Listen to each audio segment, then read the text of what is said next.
Hi, my name is Jonathan King. And I'm Mike Harney. We're part of the control sub-team of Virginia Tech's hybrid electric vehicle team working on the EcoCar competition. Our three sub-teams are working on integrating our components into the vehicle. We've selected a plug-in hybrid electric vehicle architecture. Utilizing a rear traction motor on the rear axle paired with an A123 battery, and using a LE9 flexible engine up front paired with a 4-speed transmission. Now, in order to get all this to work together, we'll be using a National Instruments Compact Rio as a hybrid vehicle supervisory controller in order to control the aspects of the vehicle, including torque split, fault mitigation, and just general supervisory of both the GM land and our own components.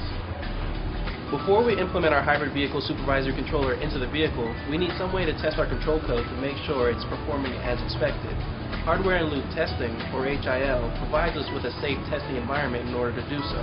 With hardware in Loop testing, we use a simulation model of the vehicle to try to interact with the controller the same way the actual vehicle would. This testing is done in real time, so the control code has to respond the same way it will need to in the vehicle. In hardware in Loop, the controller doesn't know whether it's talking to an actual vehicle or if it's talking to the simulation target. And that's what makes this testing method so powerful.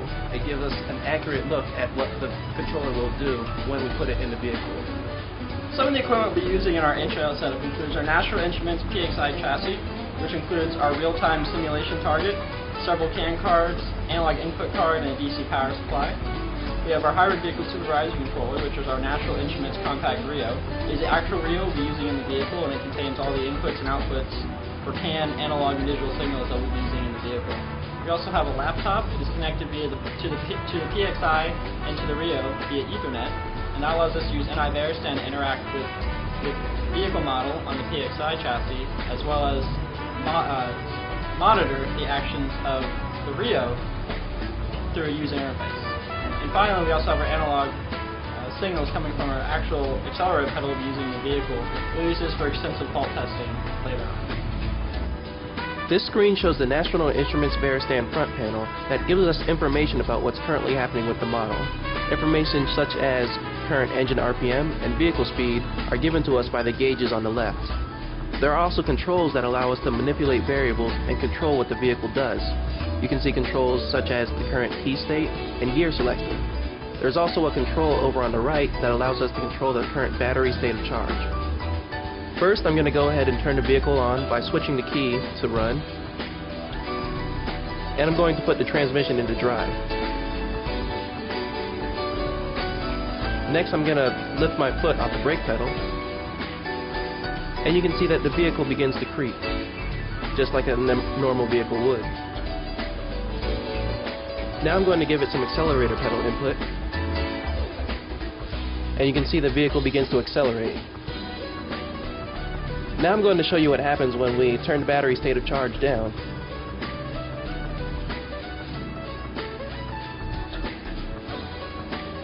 You can see that once the battery state of charge got too low, the engine was brought on by the controller. This happens because since our vehicle is a plug-in hybrid architecture, once the battery reaches a certain low state, the engine will continue operation of the vehicle.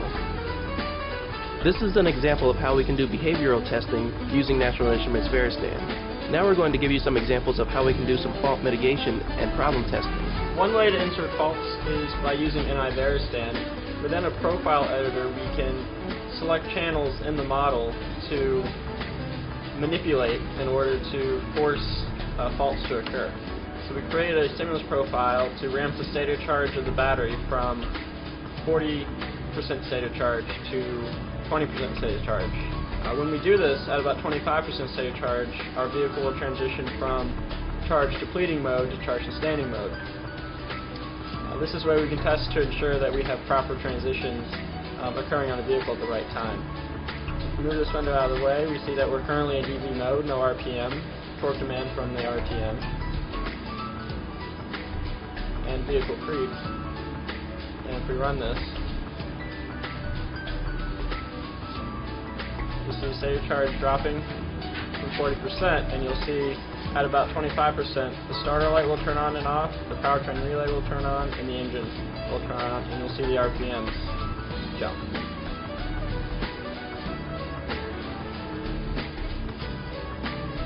We see at 25% state of charge, everything operated as we intended.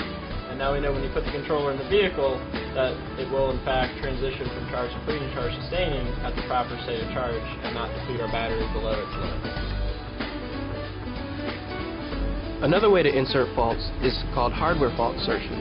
With hardware fault insertion, we're going to physically pull signals going to the controller to see how it responds.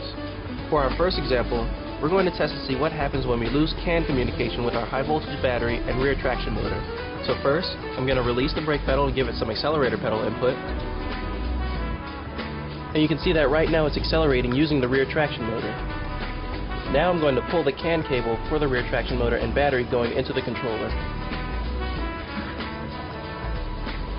You can see that immediately the controller brought the engine on and continued accelerating using the flex fuel engine. For our second example, we're going to test to see what happens when we lose communication with the accelerator pedal. So once again, I'm going to go ahead and give it some accelerator pedal input. Then I'm going to pull the power supply that goes to the accelerator pedal.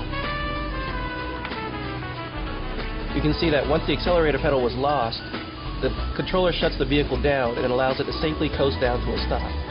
Since without an accelerator pedal, we can no longer determine what the driver intent is, we're simply going to let the driver pull off to the side of the road.